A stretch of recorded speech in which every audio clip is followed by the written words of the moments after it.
বাংলা চলচ্চিত্রের ইতিহাসে এক বেদনা বিধুর দিন আজ 1996 সালের 6 সেপ্টেম্বর। এই দিনেই না ফেরার দেশে পাড়ি জমান বাংলা সিনেমার রাজকুমার সালমান শাহ। তার হঠাৎ মৃত্যুর খবর যেন পুরো জাতিকে স্তব্ধ করে দিয়েছিল। আজ তার 29তম মৃত্যুবার্ষিকী।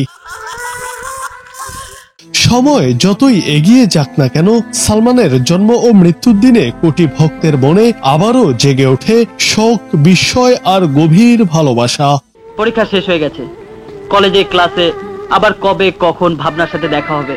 সালমান শাহর প্রকৃত নাম শাহরিয়ার চৌধুরী ইমন। জন্মেছিলেন 1971 সালের 19 সেপ্টেম্বর সিলেটে। তিনি মাত্র 4 বছর সময় 1993 থেকে 1996 সালের মধ্যেই 27টি চলচ্চিত্রে অভিনয় করে এক অনন্য ইতিহাস গড়েছিলেন। বাংলা সিনেমায় এক নতুন যুগের সূচনা হয়েছিল তার হাত ধরেই।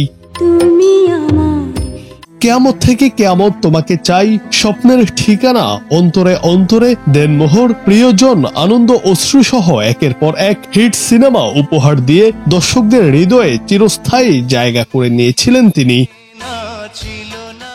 1996 সালের 6 সেপ্টেম্বর সকালে রাজধানীর ইস্কাটনের নিজ বাসায় সালমান শাহকে মৃত অবস্থায় পাওয়া যায়। তার মৃত্যুকে প্রথমে আত্মহত্যা হিসেবে প্রচার করা হলেও শুরু থেকেই এই মৃত্যু ঘিরে তৈরি হয় নানা প্রশ্ন ও রহস্য। এখন পর্যন্ত তা নিয়ে নানা বিতর্ক, তদন্ত ও আইনি লড়াই চলছে, কিন্তু তার প্রকৃত মৃত্যুর কারণ আজও পরিষ্কার নয়। সালমান শাহের মৃত্যুতে শুধু চলচ্চিত্র জগতই নয়, পুরো বাংলাদেশ যেন হারিয়ে ফেলেছিল তার এক প্রিয় মুখ, এক আশার প্রতীক। তার অকালে চলে যাওয়া দেশের চলচ্চিত্রের অগ্রযাত্রায় এক বিরাট শূন্যতা তৈরি করে, যা আজও পূরণ হয়নি। যে কজন নায়ক মৃত্যুর পরেও এতটা জনপ্রিয় থাকেন, সালমান শাহ তাদেরই একজন।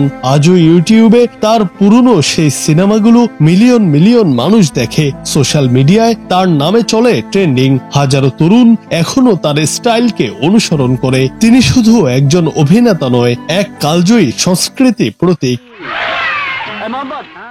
যতদিন বাংলা চলচ্চিত্র থাকবে ততদিন থাকবে সালমানের নাম। তিনি ছিলেন, আছেন, থাকবেন কোটি মানুষের হৃদয়ের নায়ক হয়ে। জুনায়েদ আহমেদ, বাংলা টিভি।